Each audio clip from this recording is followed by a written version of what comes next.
that the light ray which is incident is reflected in such a way that the angle of incidence and the angle of reflection are equal.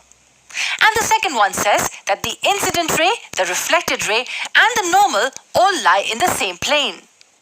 Just like for reflection, there are some laws for refraction. And what is refraction?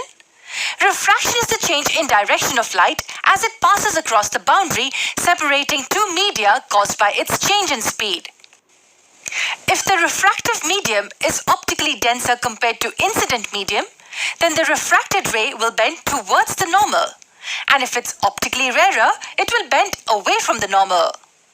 Note that the light is incident obliquely on the surface. When the incident light is perpendicular to the surface, it does not change its direction. There are two laws of refraction.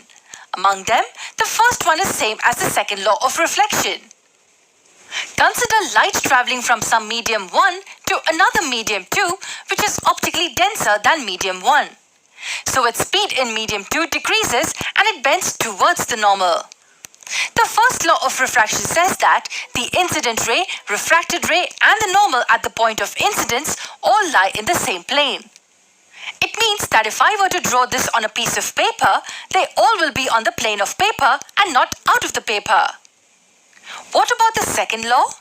The second law is also called Snell's law of refraction. Snell's law gives us the relation between the incident and refraction angles and the refractive indices of the mediums.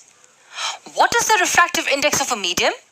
It is the extent to which the refractive medium increases or decreases the speed of light. Mathematically, it is the ratio of the speed of light in the incident medium to the speed of light in the refractive medium. It's denoted by n, and the two numbers in the base are the two mediums. We read this as refractive index of medium 2 with respect to the incident medium 1. Also, V1 and V2 are speeds of light in medium 1 and 2 respectively. We can also define it as the extent to which light changes its direction in the refractive medium. Okay, let's discuss the Snell's law of refraction now. In simple words, it tells us that the ratio of the sine of the angle of incidence to the sine of the angle of refraction is equal to the refractive index of the second medium with respect to the first medium. Now look at the term on the right. It is constant for light of a given color and for the given pair of media.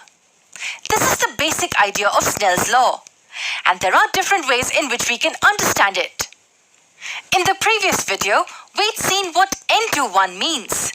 It is equal to the ratio of speed of light in the incident medium to the speed of light in the refractive medium. So we can also say that sine I over sine R is V1 over V2.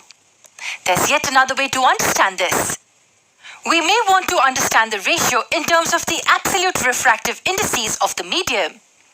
Absolute refractive index, if you remember, is the refractive index of a medium with respect to vacuum. For instance, if the refractive medium is water, then it's written like this. So can we find this ratio in terms of N1 and N2? Yes, we can. We just use some very basic math. We can write this ratio like this, where C is the speed of light in vacuum. Yes, if you simplify this ratio, we will get V1 over V2. And can you guess what the numerator and the denominator are equal to?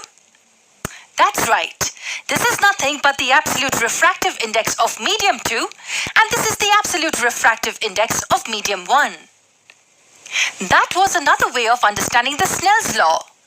We can also say that sine I over sine R is N2 over N1, where N2 and N1 are the absolute refractive indices of media 2 and 1 respectively.